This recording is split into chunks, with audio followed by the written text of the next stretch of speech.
Oh.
What's up, everyone?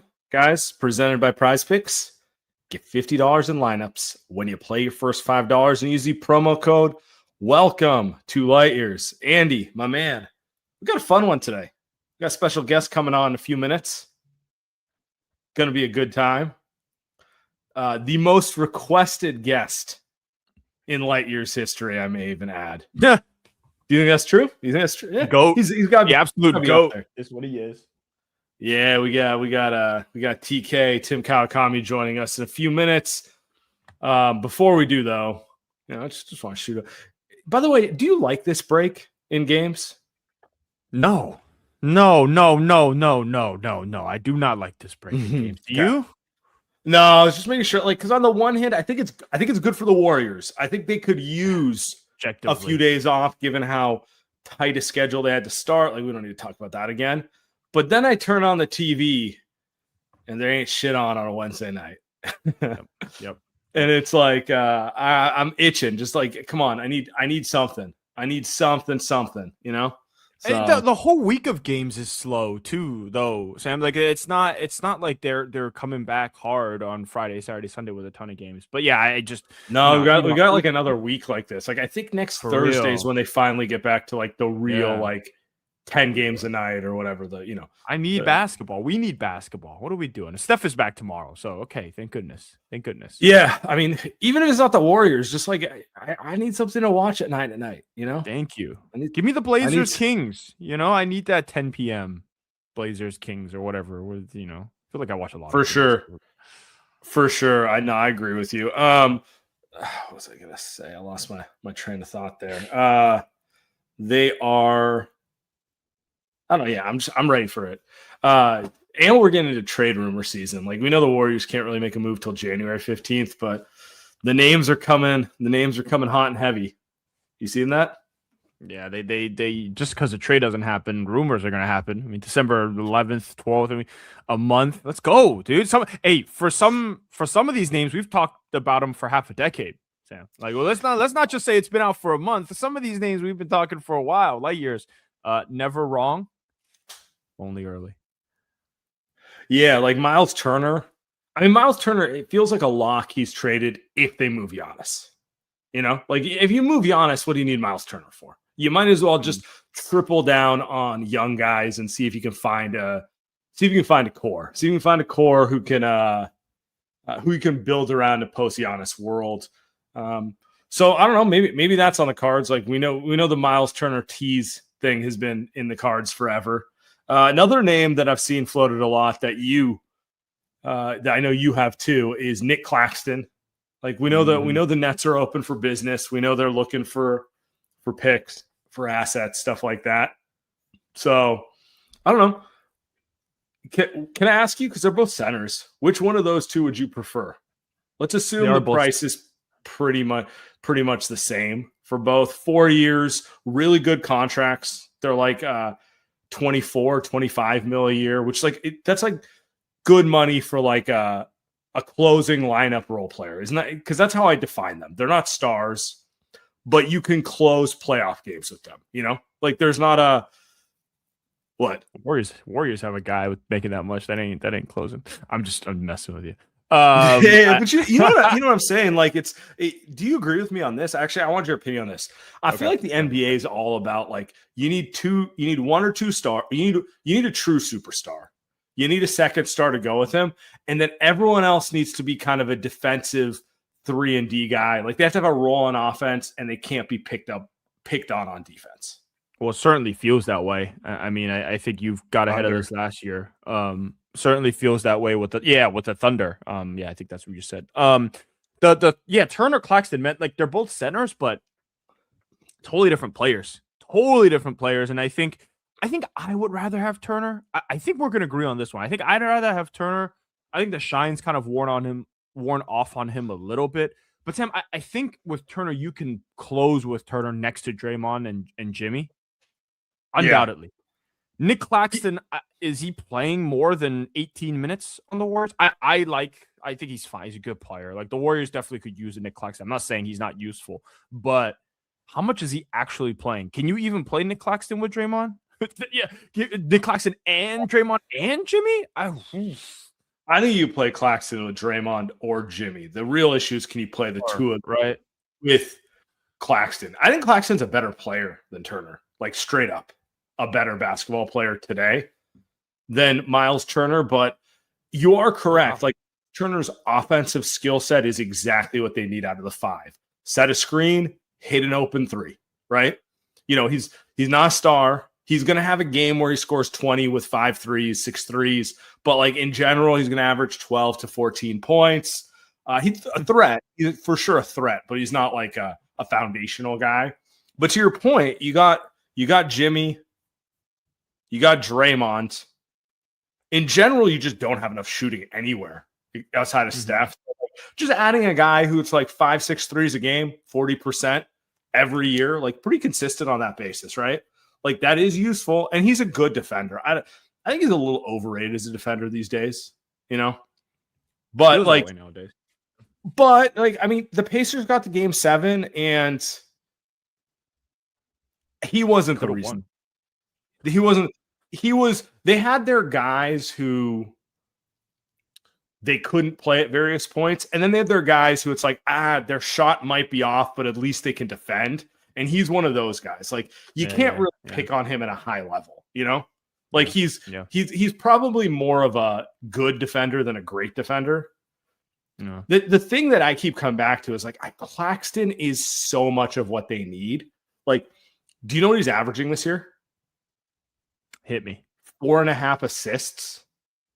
And he's not turning the ball over. Stevie would have him getting triple doubles. But I think the reason I like him more than anything is he might be that's wrong. Wemby and Chet exist. But he's one of the best switching bigs, best switching centers in the league. Like he can guard a point guard. He can guard a wing. He's athletic enough and he has the instincts too. And he's disruptive. Like he gets steals, he gets blocks, he gets his hands on stuff. Like you can't tell me defensively, Jimmy, Draymond, and then you put an athlete with actual, not just an athlete who's an athlete like Kuminga, like an athlete who knows how to play basketball, who will deflect 15 balls. You can't tell me that you're selling me. You're selling me on Claxton defense. The half court's going to be gross, but they might force 20 turnovers. I mean, you need Clay at the 2 though. Like that's just it's impossible to play 3, 4, 5. Jimmy, Draymond, and Claxton. Yeah, even if Claxton gets above the rim, which is something they haven't had out of centers, like he can actually finish a dunk. Yeah. Like he can jump, right? He's an athlete. And even if Jimmy's crafty and Draymond's crafty, and they know how to like move off of each other, like at a certain point, the defense has to be scared one of you is going to hit a 3. What's tough, right? Claxton it's a tough shoot? call. What's Claxton shoot from the free throw line? Yeah, not that. Like, I mean, really, but like if I were a defense, here's what I think. Now we're having this. I don't even think I've ever seen him take a jumper in a game, dude.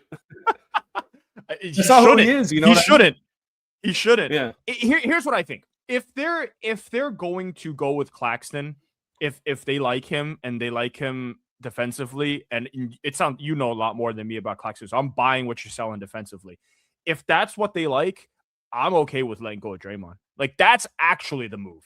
You don't try to fit 3, 4, 5 Draymond and Jimmy and Claxton. If that's what you like, and you find a way, you put Claxton at the 5, you move Draymond for something else, and you have Jimmy at the 4-5 with him. And now you're cooking. Now, offensively, you don't need to force the offense with Draymond. And now your defense is, I don't know, sounds like maybe just as good. But offensively, now you have a real lob threat. And like, you know, he's not shooting like you said, but like you might be able to get 85% of the defense, and offensively you just got better. Like, that's actually the move. But if I were talking about like getting a fit between the two, like, give me Turner. But I just don't know how you fit Claxton with those two guys though. Yeah, I mean, there is the case to be made. There's 48 minutes in a game, so you really only need them to fit together for a few minutes at the first and the fourth quarter. And everything else, it's like stagger. Like, basically, you could do Draymond and Claxton together. He'll throw lobs. That'll work. You just can't do it with Jimmy. You could do Jimmy and Claxton together, and you could do Jimmy and Draymond together. It all works. You just don't want to do the 3. I don't know. Like, the thing is, he's 26, so he's not too young. But he's in a lot of ways what they need, which is a 25 to 28-year-old legitimate athlete who knows how to play basketball and can defend, right? But to your point, it's just like they have 2 dudes who are 2 of their 3 most important players who just don't shoot the ball. You know, they're not shooters in any capacity. So it makes his fit. It's just, but man, he really can defend, and he really he's got the how do you put it? He's got like wing defensive instincts. You know what I'm saying? Like, because he's kind of skinny and long. He knows how to. I could see a world in which if they had him, they would have him guard Luka. You know, like he'd be he's that kind of a defensive prospect to me. And the Nets are trash. But his defense is not trash. He's not the I think they have more players who are college eligible age-wise than not. So, it's not surprising. Sure. It's like it's him, MPJ, Cam Thomas, and like 12 draft picks. But honestly, that gets me fired up. If that's the most that they can do, like, absolutely. Go make that trade with Nick Claxton. I mean, there's just no doubt about it, because what he's going to bring to you is better than what you're getting today from that roster spot. All right, we got to get to the start of the show here. In a second. So we'll get to him, but before that, the Light Years podcast, we are brought to you by our good friends at Prize Picks. You and I make decisions every day, but on Prize Picks, being right can get you paid. Don't miss any of the excitement this football season on Prize Picks, where it is good to be right. Make your picks in less than 60 seconds. Turn your real takes into real money.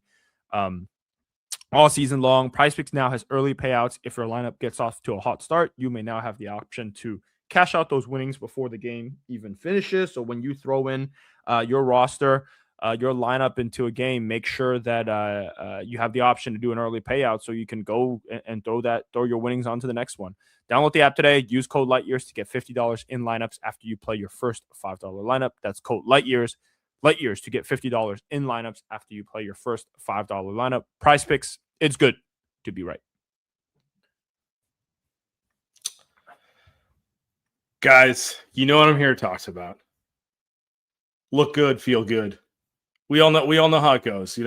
Your mood is determined by how you feel more often than anything. And the number one thing that dictates that is comfortable, good fitting underwear. Stuff that doesn't, ride up, stuff that doesn't fall apart, stuff that feels comfortable and you're able to go about your day. And so honestly, I was just like every other guy. I'd kind of always go cheap on underwear, and I'd always have like something that was on the verge of ripping. And sometimes it was okay. A lot of times it was frustrating. That is until I found Skims and their 5-inch briefs. These boxer briefs are the best boxer briefs I have ever tried. That perfect blend of comfort and fit. I have yet to find anywhere who can match it. Guys, shop Skims Men's at skims.com. And if you're looking for the perfect gift for the whole family, Skims just launched their biggest holiday shop ever. Also available on skims.com. Let them know we sent you. After you place your order, select podcast in the survey, select our show in the drop-down menu that follows. All right, now it's time to get to the star of the show, Andy. Our favorite guest, our most requested guest from the SF Standard and all things Bay Area sports, Tim Kawakami. Tim, how you doing?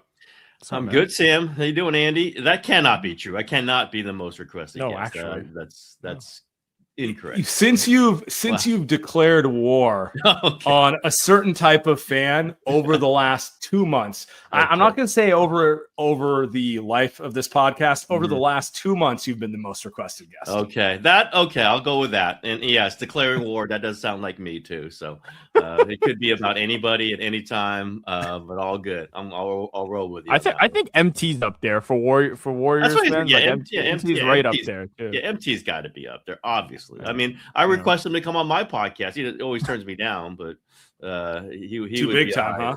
He's big time. I barely get him on the show. I co-host with him, so I was gonna say, does he go to Warriors games anymore? I was just talking to. Does he still go to games? He's really big, but he does go to Warriors games.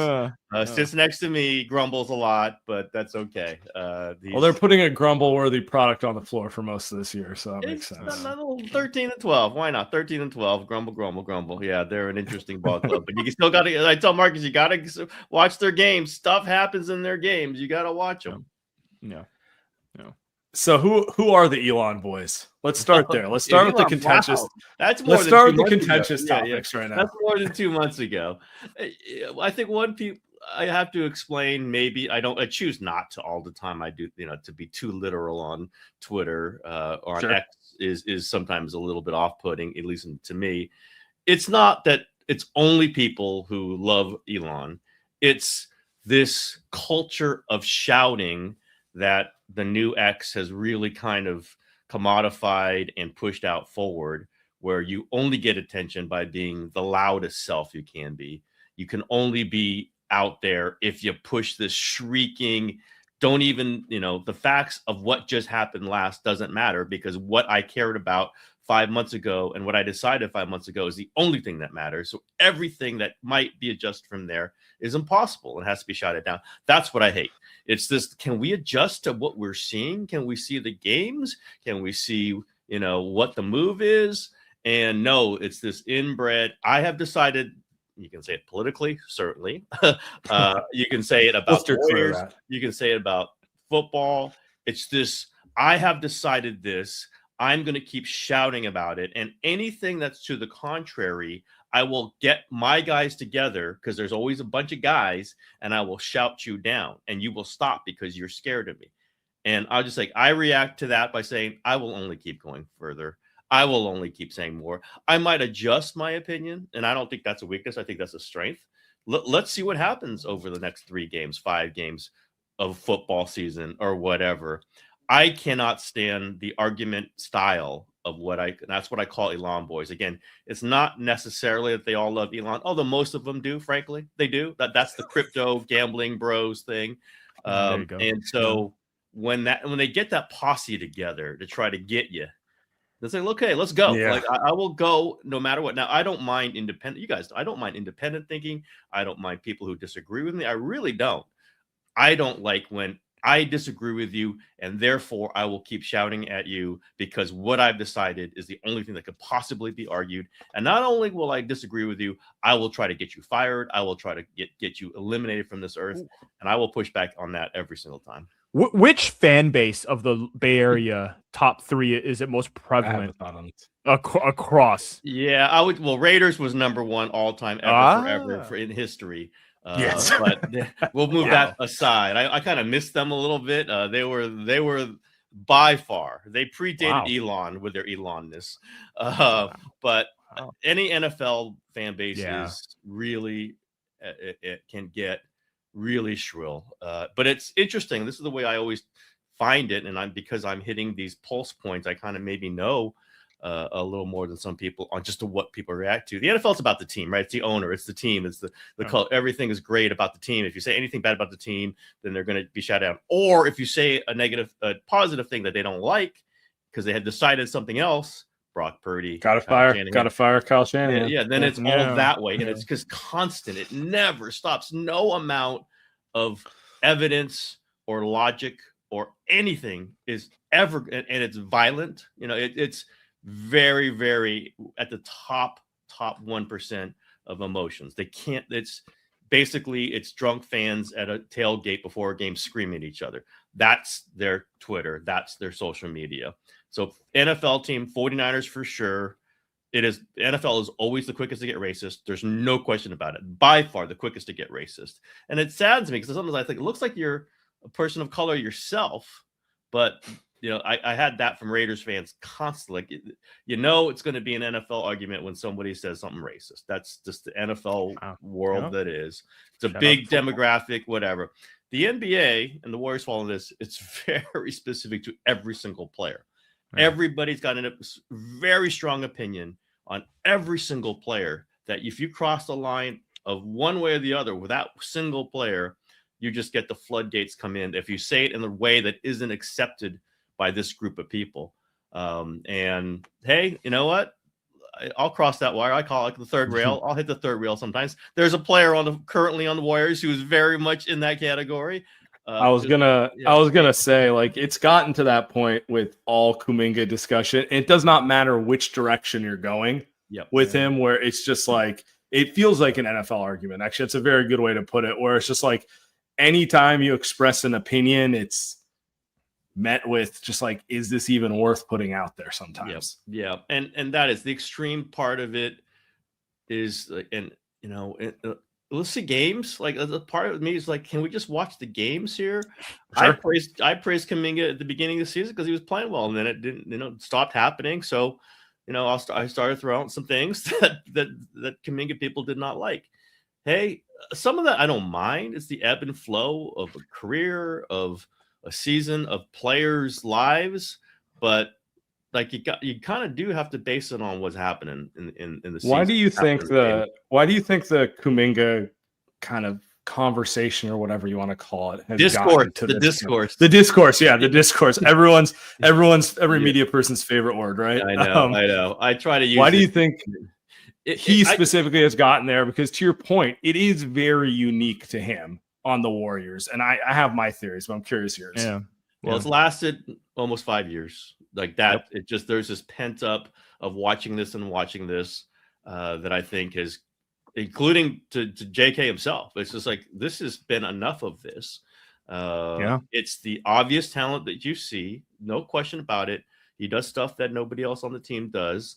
It's the, like other people could say, well, then how come he doesn't do it every game? It's the inconsistent nature of it. And it's the pressures. I think everything is the pressures of the Curry era. Everything is highlighted. Everything is underlined by that. There's just this need for it to happen, and in every legitimate way. It's not wrong. It has to happen. This has to be right. It has to work. There's how many more years do we have of this? And I'm not saying we being the Warriors, we being that locker room, we being observers of this, understanding the pressures that are being put on. And that puts everything on a clock. That puts every, money decision they make on a clock. That makes every draft decision on a clock. It makes every coaching decision on a clock. So I think that really magnifies everything. We know, I mean, they will never have another player like Steph Curry. They will never have another era like this. They don't like to say that. We'll probably can talk about that, but it's true. And so it just gets this tension in there. I thought it was interesting. I asked Draymond about DeAnthony Melton before he came back. It's like, could he be part of the missing ingredient? He's like, hey, maybe. He's a good player. Understand that. But we said all that about Dennis Schroeder, and we gave him 23 games. He goes, that's real, right? It had to happen. There was a desperation, but that was unfair to Schroeder. I get that. Look, I was one of the people who was banging on Schroeder after 5 games, but it was just like, you can't have 23 bad games in this moment. You can't do it. And it probably would have been 50 bad games, frankly, if they'd kept him. Yeah. So I just think there is this. The Warriors fan base is huge. The desperation for another championship in the Steph Curry era is only increasing. And as it gets further away, if it gets further away, it will only get harsher. There's no question about that. It's one of the reasons why I think Kerr's fine with his contract coming up. It's like, do I really want to sign up for 3 more years of this? Which might be not pretty 3 years. We'll see. I just think a lot of that is, and it's also the viewpoint of basketball fans. Like some fans loved Monte Ellis. They just did. And I'm not saying Kuminga is Monte Ellis, but there are some elements that are sort of parallel. Look at him. When he gets the ball, I see him do this stuff. And then you're not watching away from the ball ever, right? 90% of basketball fans don't watch away from the ball, don't understand what's happening away from the ball. And there are times when Jonathan Kuminga is not very valuable away from the ball.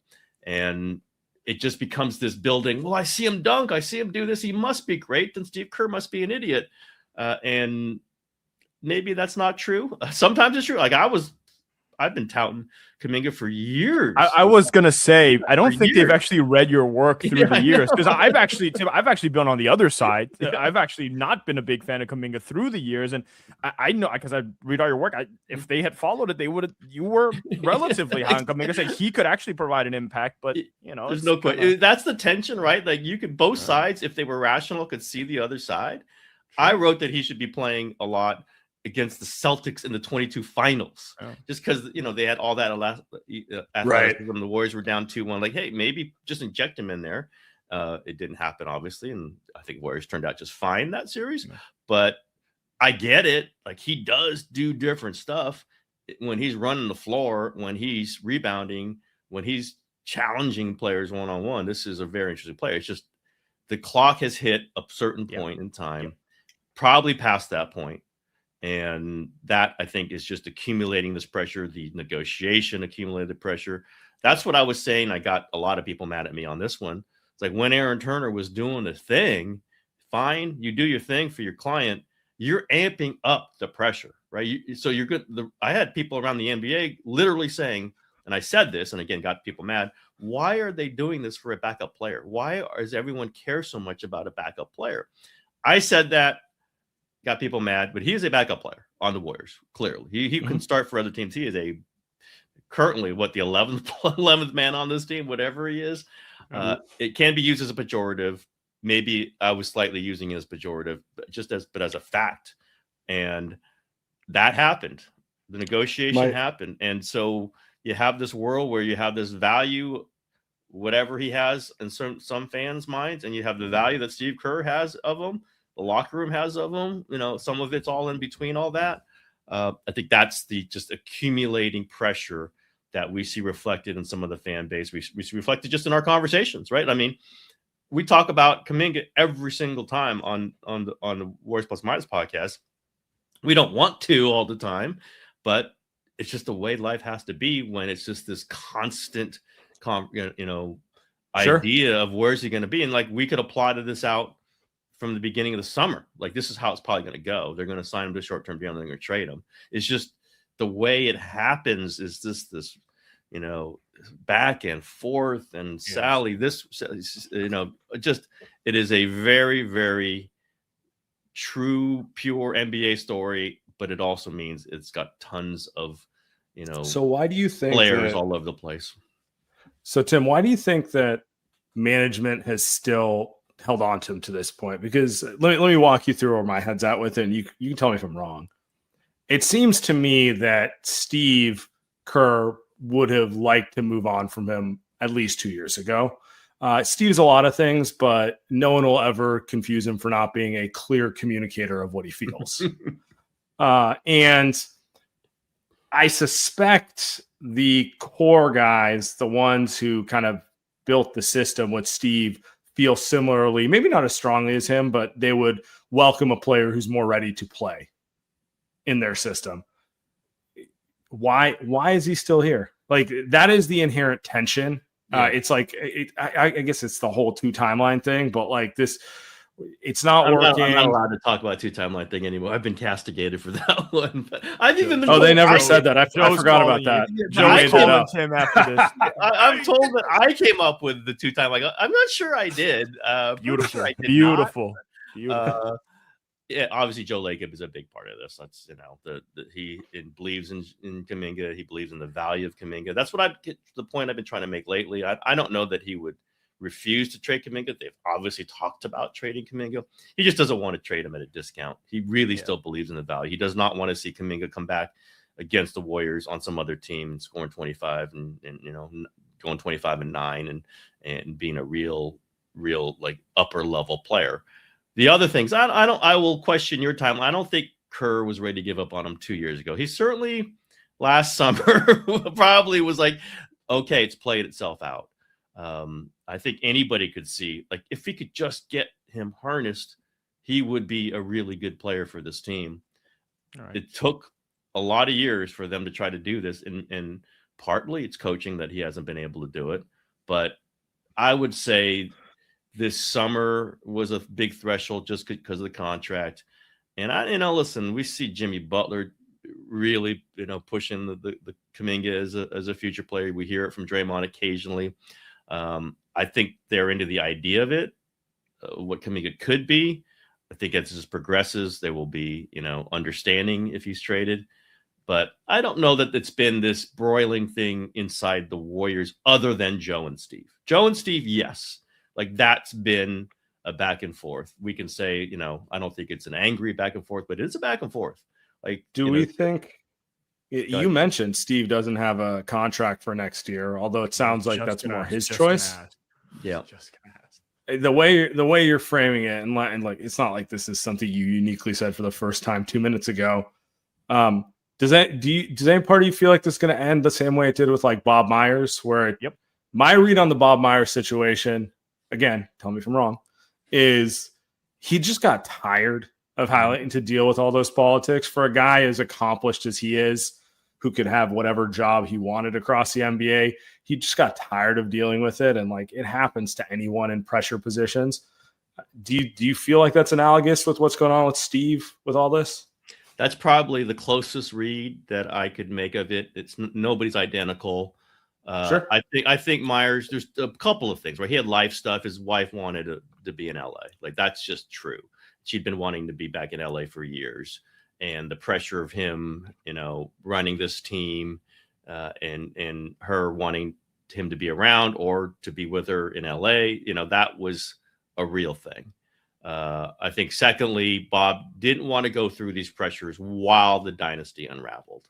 He joked about that, I think, on ESPN. That's why I left, to avoid hard decisions like the Klay Thompson thing. It was part of it. Like, he didn't want to be the guy.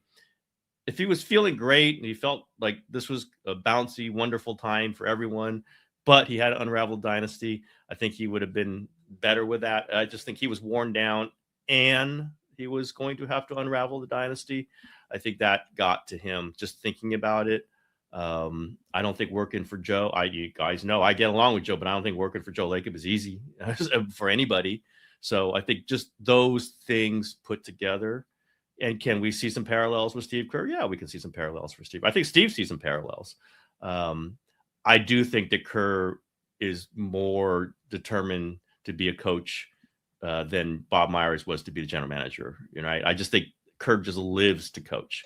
Could he take a year off? He could take a year off. But I do think he's going to try to come back to coach. If he when and if he ever leaves Warriors, I think he will still end up being a coach somewhere. I don't know where. He's coaching Wemby. He's coaching Wemby. There's just no doubt in my mind. He's Pop's chosen protege. It's notable that they don't have a great.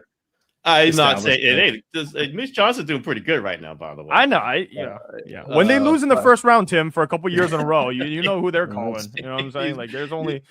Most coaches should be able to get that roster above 500. So okay, I'm not. Who knows with that one? I mean, listen. My point is, like, who can walk away from coaching Steph Curry? Like, if Steph wants him to keep coaching, but I said that about Clay. I said that about Myers, and I was wrong. I didn't say it strongly about either one of them because everyone has their own life to lead.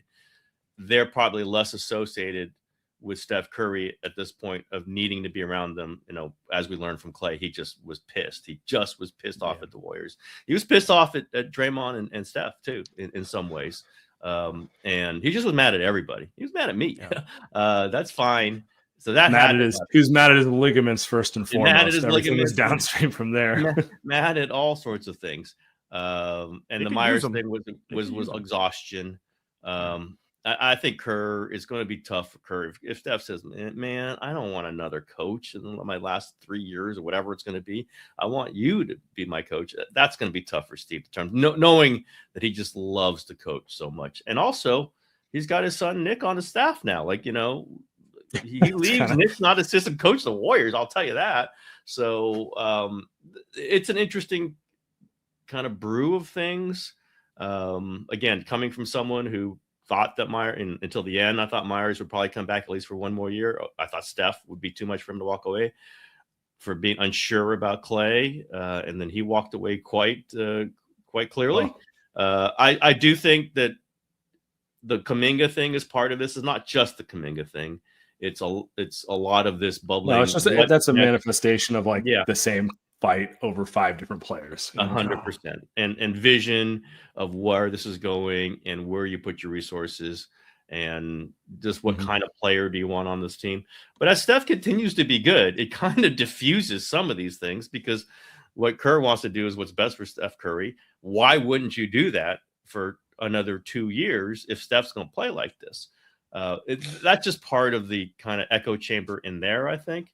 And maybe in Steve's mind and maybe in Joe's mind.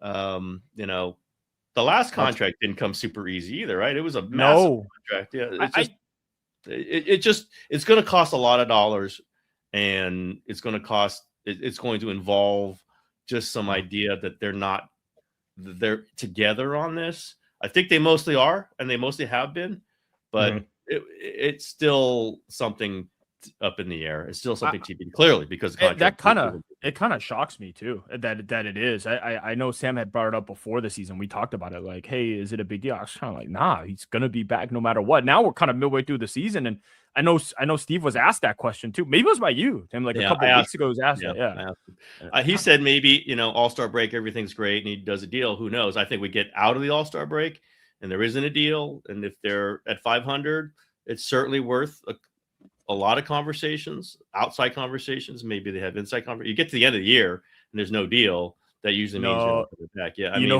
he's saying you trade. He's saying I'll extend, but you better get me some of the players. I mean, I want at the you're like semi joking, but I do genuinely think the trade deadline is going to determine a lot of this stuff. I don't want to go. Yeah, I don't want to go. Know. It's A to B, but I'm not going to disagree with you. The general part of that is like it would be a different thing if, if Kuminga was playing really well and everything was going great, and Steve could fit him right in, and Steph and Jimmy, like this is it would probably be different. It would be. There's so many different scenarios here, but they trade Kuminga for something really good, and they're going. Yep. Well, what are you going to do? You know what? We're going to have Steve walk away after this very good season, 50, whatever it could be. And we're going to give Steph a new coach and Jimmy Butler. We're going to put Jimmy Butler on him and his on an expiring contract. You've seen how that goes. I mean, you might as well trade. You might as well trade him right now. Yeah, Steve loves Trey Murphy. You know what I mean? Trey Murphy is such a warrior kind of player. That's why he's been mentioned like a million times by everybody, including by me. But like, if it's not Steve Kerr, let's play the scenario. Let's say they win 48, 49. They're the 7th seed. They get to the first round. Play a solid first round, lose, or maybe they even pull off an upset like they've done in the past, and they get to the second round, they lose. Who's the coach? And it's not Steve Kerr. Who's the coach going to be? Like, I would have thought Mike Brown. Clearly, I mean, it was but he's not going anywhere. Luke Walton? I don't know. Like Stotts? You start, Stotts. I mean, you start to get down to some like, are you really going to do this? Because what? Why are you going to do this if you're the Warriors? I could also hear Joe Lacob saying, well, he's asking for $18 million a year, but hell, they make money. They got money. Like that's not on a. He doesn't want to see what he's making when Steph's not playing. So. Exactly. You do what's best for 3-0. That would seem to be the very easy path. We shall see how it goes. But Kerr ain't going to negotiate, without some kind of edge on this. This is who he is. This is how he did the last time. He understands. There's some Phil Jackson in this. There's no question there's some Phil Jackson in this. That's his guy. That's absolutely his guy. I would The agree. most Phil thing he ever did was saying only stars don't get benched. This is what as kind of a well, I could hear the Phil Jackson come out in that one. That is, I'll tell you, that is his guy, and he's he's certainly done with the Phil thing. Is like, you make sure the superstar is good with you. And Michael literally decided, I do not want to play anymore if Phil Jackson is not the coach here. Literally, that was it. I don't know that Steph's not going to do that, but Steph's going to say, like, you're going to give me a new coach. You're going to what? Why would you do that? Yeah. If this guy, who are they going to hire? The guy from I can't even remember his name. Bob McKillop available? God! Oh God! No, that's a name. No, that's what does he even do? Is he retired? So there are things maybe that they can do like differently, but you're not. There's only like maybe one coach in the world better than like Steve. Maybe two, like Spo, right? Yeah. Is one Ty Lue maybe, right, but look how bad the Clippers are. And I got Spo, and to your point, like, he's going to be 38 in the spring. They have built, like, they have a culture, they have a way they play. Like, even if Spo is a better coach, which most people would agree with, like, is he going to be a better coach for the last year and a half of Steph's career? Probably not. Probably not. Exactly. It just would be so tough to do that. And I don't think Kerr would want to do that at that point, but they'll have to come to the agreement. You're right. We we get past the All-Star break. It'd be interesting to hear. I mean, they do tend to do these things really quietly when they do them. Kerr hates to have. They didn't even mention it last time, right? Yeah, it's just boom. Well, I think at the time, this was 2 ago, or one of them. Lacob told me we're probably going to get it done on the record. He said that, and then they got it done. I think the last one was kind of out of the blue. Kerr hates negotiations to get out. He hates for people even to know how many years he has left on his contract. Except for this year. He didn't mind it out this year. He is very private about this stuff, which is interesting. He's public about a lot of other things. He just does not like this stuff coming out. I think some of that was tied to him being ill in the past. Like, he wants to keep his business decisions private. But this one is not private, and he's talked about it, and we will continue to talk about it until there's a deal done, or if we get till late February and there's no deal. That might happen, though. We might get to late February, be talking about it, and then they go in March. Oh, you didn't hear? We did the deal, in January, right? I mean, that'd be they could do something like that. This is not one that is going to. I can hear Steve Kerr saying that on the podium. Oh yeah, I signed it 2 weeks ago. Yeah, you didn't know that. I mean, I thought you guys would have known that. Okay, no one asked me. Boy, it really could happen like that. It really could happen like that. The moment Giannis gets moved, Steve's like, all right, well, 5 more years at 20 mil a year. We'll talk about the deadline and some of the other. I want to hear your thoughts on some of the other teams, Tim. Before we do that, Light Years Podcast brought to you guys by Z-Biotics. Gotta tell you about this game-changing product I use before a night out with drinks. It's called Pre-Alcohol. Z-Biotics Pre-Alcohol Probiotic Drink is the world's first genetically engineered probiotic. It's invented by PhD scientists to tackle rough mornings after drinking. And here's how it works. When you drink, alcohol gets converted into a toxic byproduct. In the gut, it's a buildup of this byproduct, not dehydration. That's to blame for rough days after drinking. Pre-alcohol produces an enzyme to break this byproduct down. Just remember to make pre-alcohol your first drink of the night. Drink responsibly. You'll feel your best tomorrow. Go to zbiotics.com/lightyears to learn more. Get 15% off your first order when you use Lightyears at checkout. Z-Biotics is backed with a 100% money-back guarantee. So if you're unsatisfied, they'll refund your money. No questions asked. Remember to go to zbiotics.com/lightyears. Use the code lightyears at checkout. 15% off. Before we move on, guys, just want to tell you about our friends over at Body Spec. You've heard me talking about them for years, and now's the perfect time. Holiday season, looking for that gift. Also, let's not lie, we're all going to make a New Year's resolution to get into shape in about 3 weeks' time anyway. So now's the perfect time to get your DEXA scan at Body Spec and see where you stand. What's a DEXA scan? It's a highly accurate method of measuring your body's composition. So, it's not the 1970s. We don't just stand on a scale and say, I weigh 198 pounds. You want to get that scan, see what your body fat percentage is, lean muscle mass, visceral fat, the fat around your organs. Really it's like a full diagnostic for your body. It's what you do for your car every, 50,000 miles. Do it for your body, guys. Bodyspec.com. And what's cool about Body Spec is they've made it affordable for all. So use the code LightYears45 and you will get a DEXA scan for only $45. Traditionally, this cost $200, $300, $500. Really only been accessible to pro athletes, Warriors, Giants, Sharks, go figure. Now it's accessible for all. Mobile vans, they'll come to you, get your scan, get it over with in under 15 minutes, and start your fitness journey. All right, let's get back to it here. Tim, quick question for you here. How confident are you that Kuminga is going to end up getting moved then? Not as of December 11th. I'm not going to mean, hold you to this. I'm not going to Elon Boy rage if you're wrong. You are not Elon Boys, by the way. I don't want anyone to pick that up. I have zeros, and I've ripped blog boys. I've ripped a whole lot of different people. You guys are always not in those categories. I like this kind of conversation. I always want to point that out. I would not be on the show if I felt that way, frankly. Let's be quite practical about that.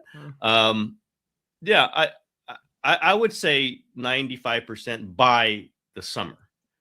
So we have January 15 is when he's eligible to be traded. Trade deadline's like February 4th, which is Super Bowl week, which is here, which is going to be an interesting kind of time of year.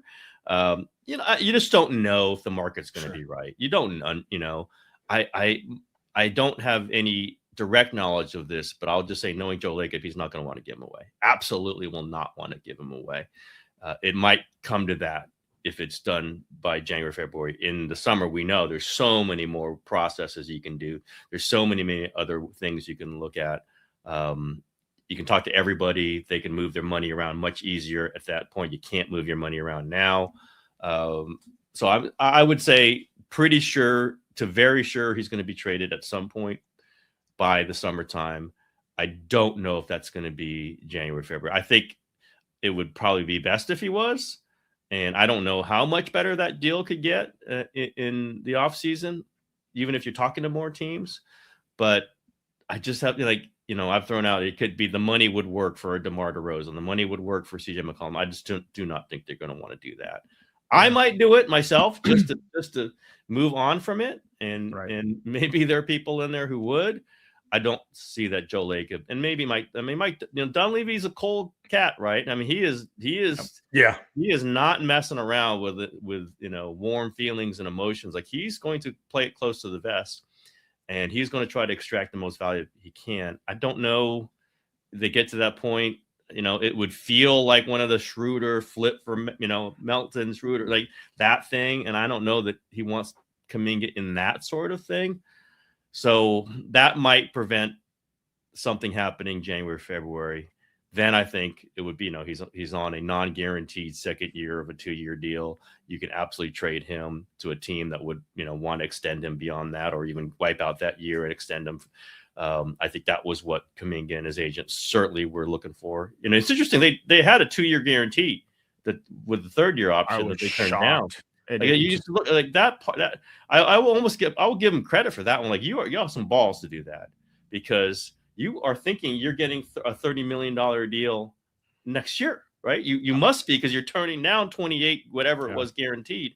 Aaron Turner, one of the best. Yeah, I don't think there's a $30 million deal out there, but maybe Vivek is. Turner's better get on the phones January 15th too. And I tell you that. Exactly. He might need it done more than Steve Kerr does. Yeah, that is like, he might be looking at like a little. And again, we can play this out. He might be, if the Warriors, move him or just move off of him. I mean, what's his next deal? Like, what, 3 years, 45? I mean, it really might not be anything close. Now they're betting that it would be something big. I'm just like, when you look at, what's the NFL all about? Guaranteed money. That is the NFL. The only thing that matters is guaranteed money. Every other dollar you see out there is relatively meaningless. It's guaranteed money. In the NBA, he had the $49 million, whatever it was, like a 2-year deal with a 3rd-year non-guaranteed option. He takes the 1-year guarantee. You gotta go. You gotta go somewhere where you can play. Like, if you cannot wait. And I was a little surprised. You had just tweeted this out today that you don't think that they include a pick, and we throw these names out there like Herb Jones and Trey Murphy, whatever. Throw whatever name you want out there. Like, I'd have to imagine every day. it is the same 5, and we love Herb Jones and we love Trey Murphy, and for some reason the Pelicans have really good players. They got a bunch of players. Yeah, they have a bunch of good players, but their team stinks. Yeah. Thank you, Zion. But they're not you know, it's Kuminga and like 3 picks probably, right? For Trey Murphy. For Murphy. And they're not. I would be surprised if they do that. Yeah. And even 2 picks. They want to keep their picks for like one guy. There's one guy that they will put all their picks in for, and we know who he is. And he is a Greek fellow, and I don't think they can get him. But like, if you could possibly get yourself into that, and then you've traded your picks already for Trey Murphy, and you put Kuminga in there, I think that would be problematic. Maybe not. Maybe not for everybody in the organization. I think that would be problematic for Joe. And I haven't even asked Joe this, so I'm just speaking, just knowing how he values Kuminga. And, he wasn't thrilled with the value they got back for Wiseman. Obviously, they got basically GP2, which is a player who is important to them, but certainly not what you would want 2 years after taking player number 2 overall. I don't think they want to replicate that with Kuminga, but it probably will. It's going to come down to it. Like, New Orleans is going to have people bidding for Trey Murphy, right? There's going to be 3-4 teams that have like the Spurs, right? The Spurs could like put a lot of stuff on the table. The Warriors are going to be hard pressed to match that unless they're throwing a bunch of picks in there. Yeah. Going to be hard for me to think that they're going to say. I was gonna say I feel like Herb Jones is a more realistic possibility, and I can make the basketball case because Herb is an all NBA caliber defender, not really an offensive player, but like. Can Joe even stomach that? Can Joe even stomach like what he's getting is essentially a great 4th or 5th starter, the type of player that they need. But But Giannis, that decision might all coincide, and this is where it's like we're finally headed to the resolution where Giannis might be gone. Yeah. Right. And if Giannis is traded, then the Warriors can finally pivot. Or does Joe say, hey, man, maybe we hold the picks for we're waiting for Jokic. We might need to hold the picks because we might stink in 2 years, right? I mean, it's something. I mean, that's not a Joe Lacob sort of thing to think. Sure. But I think Dunleavy is like, there's a reason why teams want these picks because they think we're going to stink. Probably will. You don't want to leave yourself that vulnerable. And I do think Joe still, in some point of him, thinks that Kuminga's the guy that carries them through the next era. I would not agree with him on that, but I mean, he's a better chance to do that than Podziemski or Moody at this point. We all can have their best chance to do it is going to be one of those picks and making a better selection. Not to me, I would agree, and that's the argument against putting one of those picks in. Yeah, or 2 of them.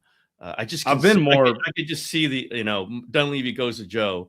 We can get Trey Murphy for Kuminga plus 2 unprotected picks, and Joe's going to go, what the fuck happened here? Like, this is a valuable player. What happened? And, I don't see that. My opinion, I don't see something like that happening straight up for Trey Murphy. Obviously, they would probably do that in a second. That's the other problem. They don't have a lot of other things they can just throw in there. They just don't. I was thinking, can they take bad money back and put like Moody in or something? And I don't really see all these things. Just they had the flexible money situation last year, and they cashed it all in one trade. And when you do that every single time, you just can't do 4 for 1 every other year. You can't do it. It's like this is a buildup of things, and then you trade them all back. You're not getting those things back. You got one thing back, and you'll take it, but that one thing is, it's going to lock you up a little bit. Well, then there's Podziemski, who a year ago was their most valuable young player in terms of trade chip. Now, I don't know. But he also doesn't make money. So, and to get anything of value, it's him plus Kuminga just to get to 25, 26 range. Yeah. And, they've got these staggered values where, Kuminga's worth, they finally got a number on him, right? This is important about that contract. They have a number on him. It's not like he could be worth this contract. He could be worth less. But Podziemski's worth like not a ton with the team taking him at that number, so he doesn't add to the contract to the package, and you're gonna have to pay him down the road because that's coming up now. That's going to be very interesting decision for the Warriors because he's got that rookie contract coming up. They might push. That's why you should be eager to consider him in packages, because you're about to go through the same charade with him that you did with Kuminga in 12 months time. You know, you might want to, if someone really likes him, he might be your pathway to get one of those guys who could be a closing lineup player. That is my understanding, and I've kind of reported this, the whole Utah thing with marketing, and it wasn't that they weren't going to trade Podziemski. It wasn't like Utah said, put Podziemski in, you got it. Don't put Podziemski in, there's no deal. It was, if we put Podziemski in, let's take out a first-round pick. And Utah was not valuing Podziemski at that level. He was somebody they would have taken. He's not somebody that they would have taken and then given back they wanted Warriors picks. And that's for the problem is the Warriors value him like a first-round pick. They value him like a good first-round pick. Is another team out there going to value him the same in a trade? No, I think that's the problem. Is like they have this value for him, and other teams aren't going to equate that. So why would they trade him? Because this is the value they have for him. They're not going to want to switch it around unless it gets them increased value, which is obviously what add him to a deal and get Trey Murphy. I don't know if that's happening right now. Moody, maybe not. Again, Moody's got a salary number to him, so that helps because you can just assign like that's his number. We'll move him, but I don't know what his value is around the league. It's not that high. Podziemski's, frankly, is probably higher than I know. I mean, I've heard people tell me that Podziemski's got some value. Moody, not so much. He's just more valuable to the Warriors than he would be in a trade. Yeah, I lovely position to be in, where nobody wants your stuff, but you want them to pay premium for it. Yes, the picks are what they've got. The picks and Kuminga. Yeah, I mean, if I was another team, I'd be like, yeah, whatever. I don't care about your young players. Give me 2030. Give me that 2030 first. But the Warriors, they really do remind me of the Giants when you talk about like farm system and like if you're gonna want to make a trade, it's got to be like the only way the Giants made a trade is we'll take on $200 million. Yes. We'll take it all on. Yeah. We'll give you our prospects. They're whatever, but like we're gonna take it all on, and nobody's gonna do that. And so they got a really good player for that. The NBA doesn't really allow you to do that the same way that baseball does, with the new cap structure. Well, the only way to do it would be to move Jimmy or Draymond, and they're not, again, the value's not there. It's just strictly money at that point. And these are two guys who are extremely valuable to the Warriors beyond the money. So again, you're getting these, unequal settings where they're valuable to the Warriors, they're not so valuable to another team. Again, the only vehicle is Kuminga and the draft picks. That is it. Those are the real world values. And we can keep I got one trying to figure out what it Pat is. Spencer? Spencer actually might have some value. Teams don't like that. You can't trade a two-way player. But another couple games, I'll tell you, another games like this, I'm protecting him from any trade. You get him on a contract, and you could freaking trade him for teams will take him. Teams will take Pat Spencer.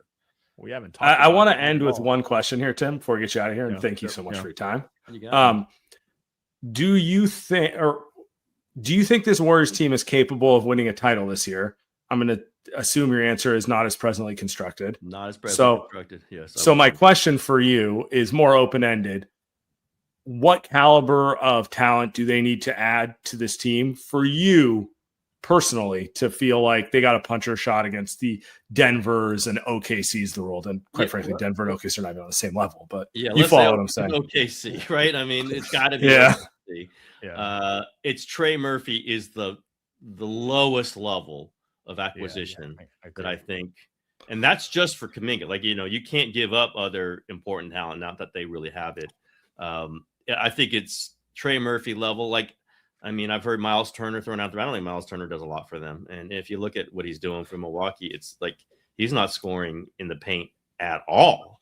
So I don't know if that's a ton of help. I mean, Horford theoretically could be a version of that. Quentin Post. Have you looked at Quentin Post plus minus?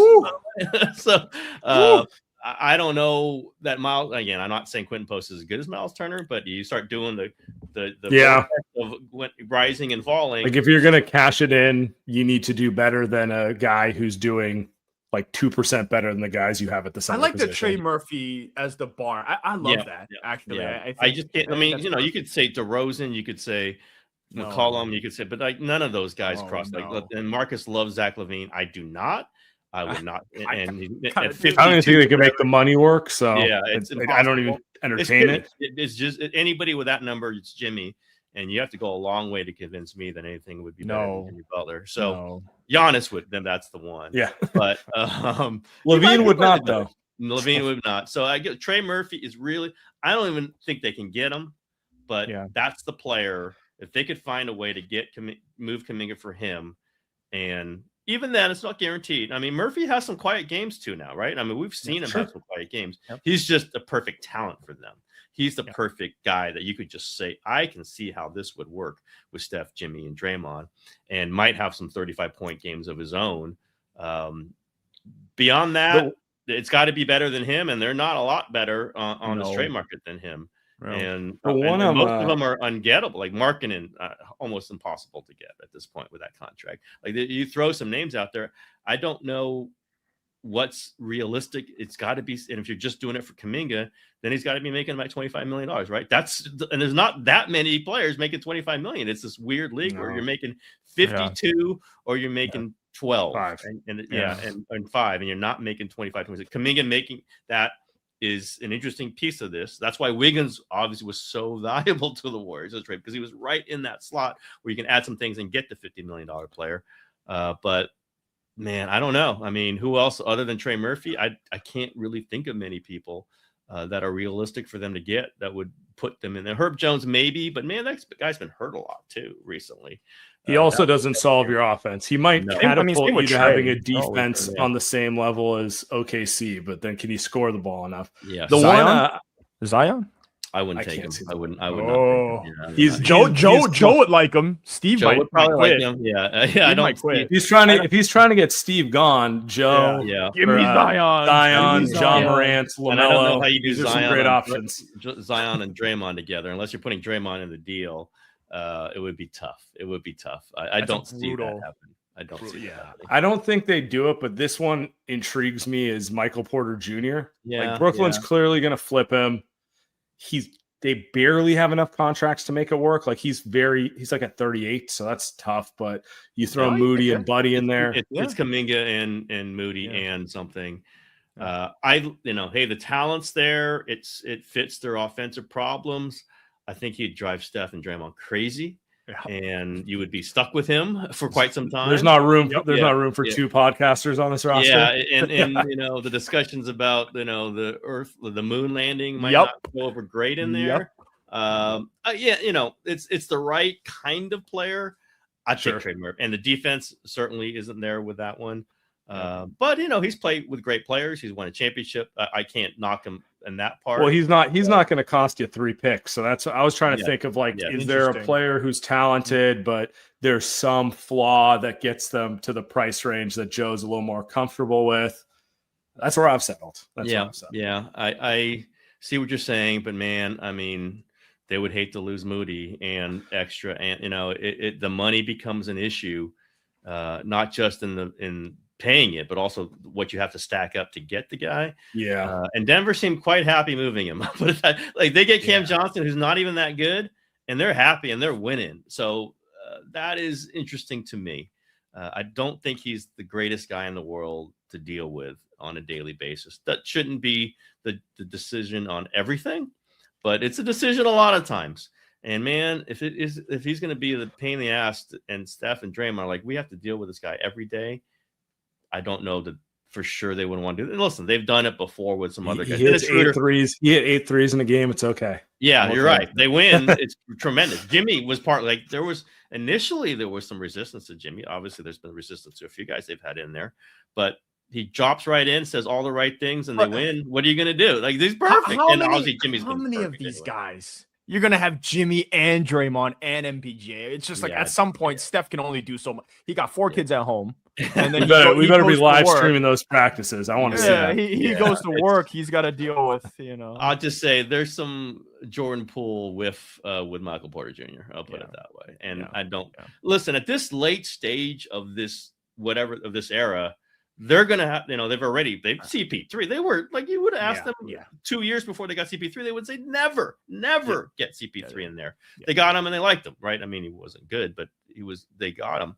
There's other guys who could be and will be like that in the future, but the Porter money is a difficult one, knowing that they're Schroeder you could run Schroeder through there and you just get him right out of there. You get MPJ, he's on the team for a few years. That is just the way that's going to work. And well, that's it, Tim. That's it. It is. MPJ. He's got another year after this. It will be Steph, Draymond, Jimmy, and MPJ. And then that's all. Like that. That's MPJ is only owed one more year. It's kind of like you make the deal at the deadline. If it doesn't work, your entire roster is one huge expiring time bomb. Sam is trying to sell it so Tim can ask Joe. Do you think Joe will like Michael Porter? I think Joe wouldn't mind. He wouldn't mind it. He wouldn't mind. I mean, again, I don't know, but I think he's been healthy lately, but there's certainly some health issues with him. Yeah, it's the right kind of idea. If it's the exact fit, I don't know. There's just not that many. There's not that many guys who are 6'8" or taller who can really shoot the ball. Yep. And the good ones who don't have these weird question marks cost 4 picks. Yes. So here we are, as Andy likes to say, put the picks on the table. Yeah, we're talking Myles Turner, who actually isn't that good, and yet he's like, oh my God, Myles Turner, who clearly Milwaukee overpaid to get because he was a creature of Halliburton. He could be a creature of Steph Curry too. I'm not totally discounting. I'm just looking at him and going, man, these stats are bad this year. They are bad. So yeah, it's a limited number. Like, would they want Porzingis? I wouldn't go get. That's a no. You can't do that. Yeah, I'm legitimately worried about health with him. Yes, fine when he's out there 42 games a year. Yeah, and he could just get run off the floor sometimes. It would be a tough one. It just there aren't very many of them that we can list. We've just gone, it just in a sliding scale. It's just like you're going quickly from Trey Murphy. Maybe they got a chance to knock off OKC to Keon Ellis, and they're hoping for the 6th seed, right? I mean, there's the drop off is huge of what they can do, and they just don't have those. They don't have the Kyle Anderson contract and this contract, and they can just They just don't have those things. They start cutting into things they do not want to give up, and I would put Moody and Podziemski right in there, and Buddy. They, all of those would be things that they wouldn't want to go into. And you could go into Malik Monk thing. I don't think they want him. I think they kind of made that decision, and I get it. He's another one like in that locker room. Maybe he would be good in a way that you didn't know that Butler would be good or CP3 would be good, but he's ripped them, right? Malik Monk has ripped them, and that's not a great way to start some kind of relationship like that. No, so we'll see. I know that. Yeah, I mean, remember they're old. He talked about how old they were, and they did not that. That's right. They did not like that. You got to be better than that. You got to be a better player than that to talk like that. But then they beat Sacramento in the series. Like they love that stuff. You know how much they hate those Memphis guys. Like they hate all of those guys forever, except for DeAnthony Melton. That's the guy, one Memphis guy they like. But like there's stuff that they know and they remember in that locker room. And I would think there's some players they're not getting because of that. Tim, really appreciate your time. You got it, guys. Great